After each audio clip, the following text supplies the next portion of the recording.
अब तैयारी पूरी हो चुकी है। अब अपने कार्य टुकड़े पर काम शुरू करने का समय आ गया है।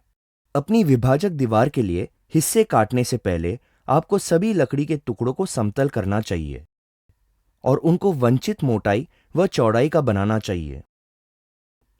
किनारों को दाग व गांठों से मुक्त करें। मुहाने वाले हिस्से व किनारे को चिकना व समतल करने के लिए बड़े रंधे का इस्तेमाल करें।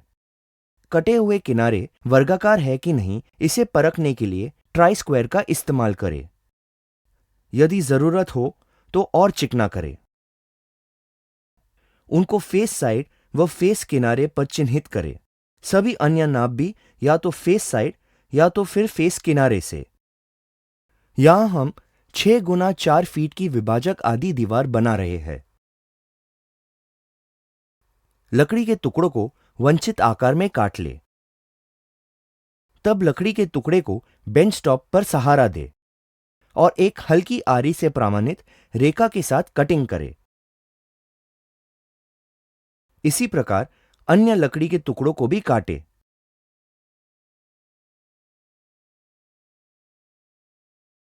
फर्श पर विभाजक दीवार का ढांचा बनाएं और उसे खड़ा करें। विभाजक दीवार बनाने के लिए कार्य ड्राइंग के अनुसार आपको शीर्ष व आधार हिस्से के बीच में खूंटी भी लगानी चाहिए। यहां पर हम एक विभाजक दीवार को जोड़ने के लिए सामान्य खांचा व जोड़ और स्टब मॉर्टिस व टेनिन जॉइंट के मिश्रण का प्रयोग करेंगे। खूंटी कॉमन मॉर्टिस व टेनिन जॉइंट से शीर्ष व आधार छड़ों में फिट होगी और प्याले खूंटी से स्टड मॉर्टिस व टेनिन जॉइंट से फिट होंगे। पहला चरण, शीर्ष व आधार छड़ पर प्रत्येक खूंटी के लिए स्थान की नपाई से शुरुआत करें। खूंटी के स्थान के लिए ट्राई स्क्वायर प्रतिनिधित्व करने वाली सभी रेखाओं को चिन्हित करें। कुल मिलाकर खूंटी के लिए ऐसे 5 स्थान बनेंगे। अब मॉर्टिस गेज से सभी 5 स्थानों पर शीर्ष व आधार छड़ के दोनों तरफ खांचे के लिए चौड़ाई की नाप कर निशान लगाएं।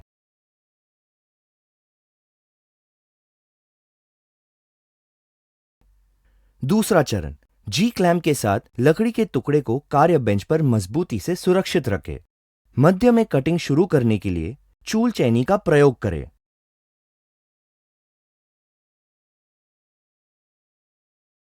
फिर नुकीले किनारों वाली छेनी से साइड कटिंग करें।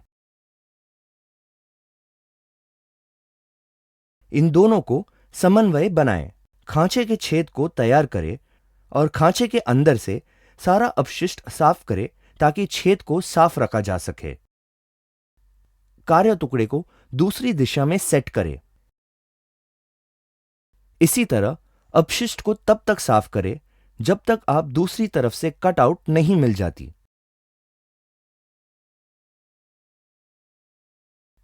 इसी तरह शीर्ष व आधार छड़ पर सभी खांचों की छटाई कर दे।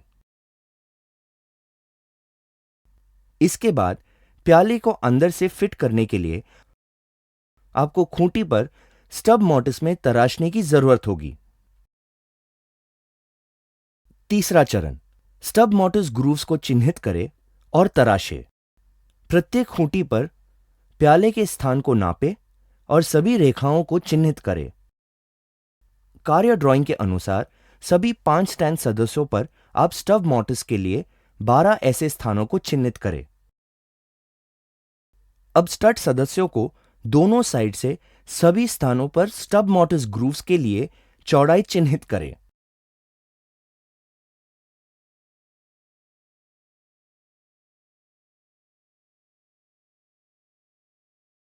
कार्य टुकड़े को जी क्लैंप से कसकर कार्य बेंच पर सुरक्षित कर दे। मध्य में स्टब मॉर्टिस को छेनी से खोदे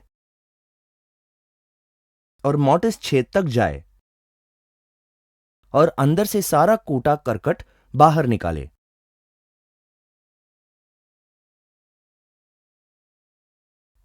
इसी प्रकार सभी स्टड सदस्यों पर स्टड मॉर्टिस को तराशे।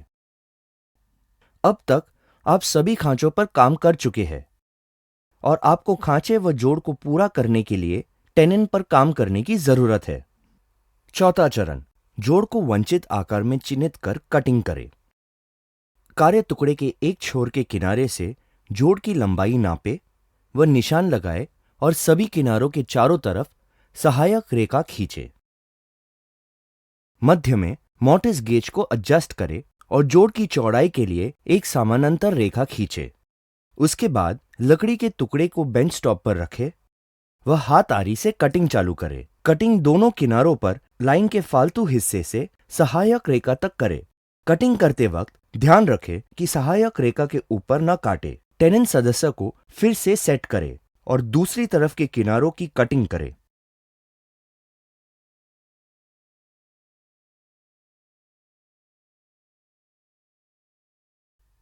अब टेनेंट सदस्य को जी क्लैंप के साथ कार्य बेंच से कस दे और छेनी से खोदे। सबसे पहले फर्श पर दो खांचे के साथ एक स्टड मेंबर को रखें और खांचे व प्यालों के जोड़ पर गोंद लगाए और उनको एक एक करके उनको फिक्स करना चालू करें। फिर ठोके।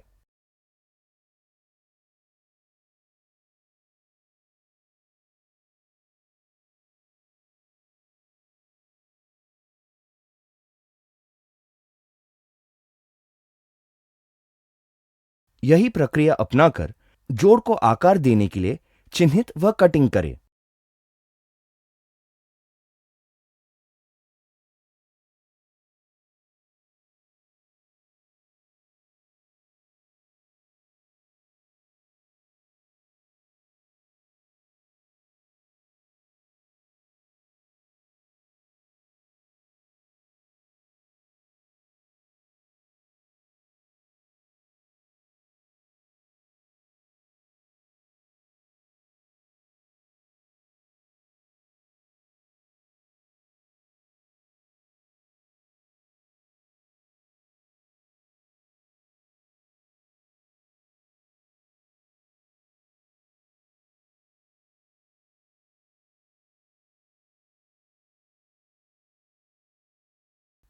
पांचवा चरण, गोंद लगाकर विभाजक दीवार को जोड़े।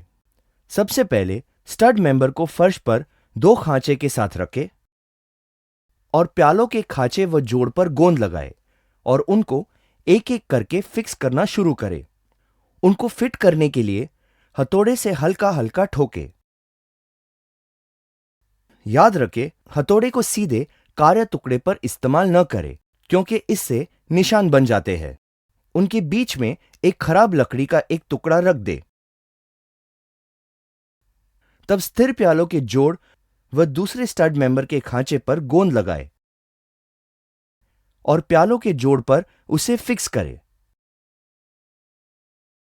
याद रखें कि इस समय आपको विभाजक दीवार को जोड़ने के लिए एक सहयोगी की जरूरत होगी।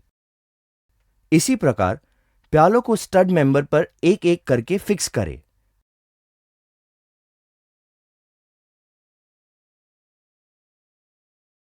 जब तक सभी पांचों सदस्यों के सारे स्टड मेंबर्स फिक्स नहीं हो जाते। इसके बाद सहयोगी से फ्रेम को घुमाने के लिए कहिए ताकि आप इसे शीर्ष व आधार छड़ में फिट कर सके। स्टड के ऊपरी हिस्से पर टेनिन में जोड़ लगाए और आधार छड़ को शीर्ष पर रखें और उधार छड़ को हथौड़े से तब तक ठोके जब तक वह पूरी तरह फिट न हो जाए।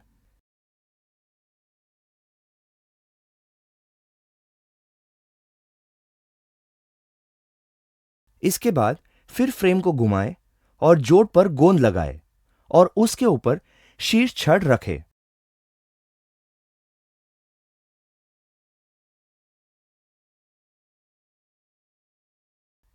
स्टड को मध्य में टी बार क्लैंप से मजबूती से कस दे ताकि खांचे व जोड़ एक दूसरे के साथ कायदे से पंक्तिबद्ध हो सके और हथौड़े से तब तक हल्के हल्के ठोके जब तक वे पूरी तरह फिट नहीं हो जाते।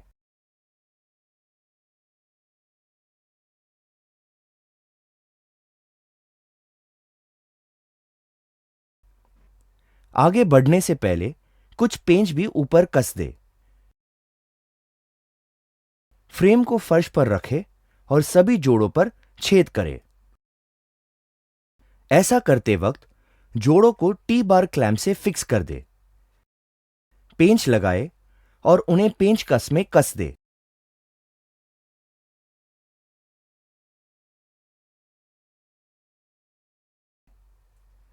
ये सभी जोड़ों पर करें।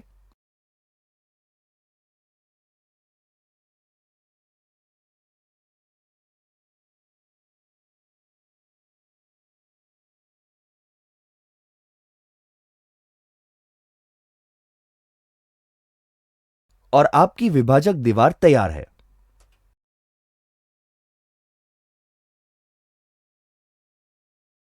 छठवां चरण, चॉक लाइन से फर्श पर निशान लगाए। मुख्य दीवार से उस दूरी को नापे जहां आप विभाजक दीवार खड़ा करना चाहते हैं और फर्श पर एक अस्थायी निशान लगाए।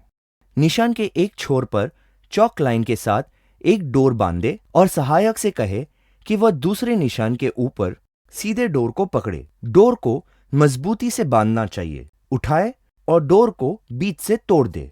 इससे आपको एक सीधा रेखा मिलेगी जो आपकी विभाजक दीवार के लिए एक संदर्भ रेखा होगी। सातवां चरण, फर्श पर फ्रेम को स्थान दे और दीवार तक एक पंक्ति में रखे। चॉक लाइन पर विभाजन फ्रेम को रखे। सहायक से अपना एक हाथ देने को कहे। फ्रेम को ऐसे स्थान पर रखे कि वह रेखा पर सीधा बैठ सके और दीवार तक एक सीधी रेखा में हो। अब देख ले कि फ्रेम दीवार के सामने सीधा है या नहीं।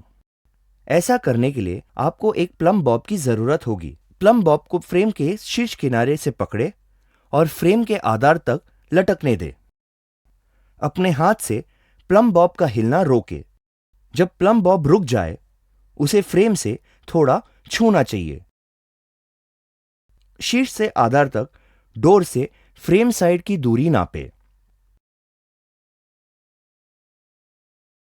यदि जरूरत हो तो दोनों को बराबर करने के लिए फ्रेम को एडजस्ट करें। आठवां चरण, पेंच से फ्रेम को सुरक्षित करें। जब फ्रेम सीध में हो जाए तो फ्रेम व दीवार पर ड्रिल से एक छेद करे और सुरक्षित बनाने के लिए उस पर मजबूती से पेंच कस दे। इसी प्रकार कंक्रीट के फर्श पर आधार हिस्से को भी सुरक्षित करें।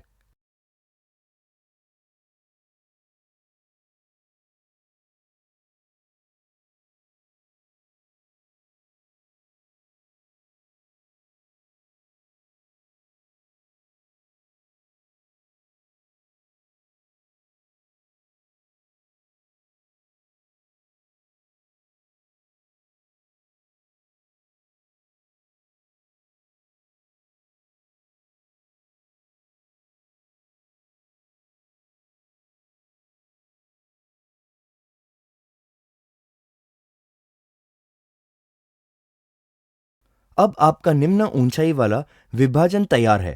अब बस उसे परिष्कृत करके अंतिम रूप देना बाकी है।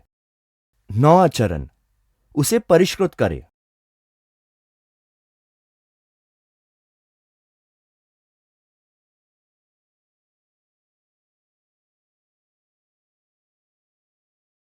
अब आपको दीवार के रंग के अनुसार इसका भी रंग करना है और शीर्ष व साइड के किनारों पर प्लाईवुड शीट लगाना है।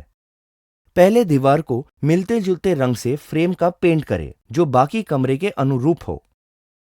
उसके बाद प्लाईवुड शीट से शीर्ष व साइड किनारे को ढक दे।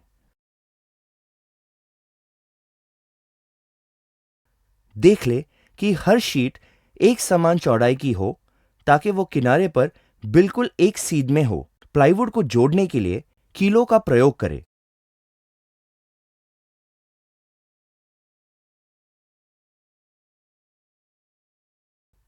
फ्रेम का शीर्ष किनारा शीर्ष सदस्य के शीर्ष किनारे के साथ सपाट होना चाहिए।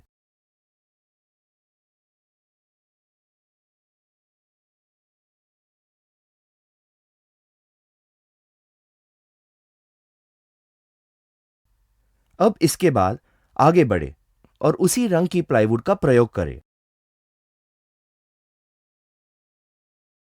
इसी प्रकार आप छोटी घनाकार अन्य दीवारें बना सकते हैं। विभाजक दीवार के साथ आसानी से दरवाजे भी लगा सकते हैं।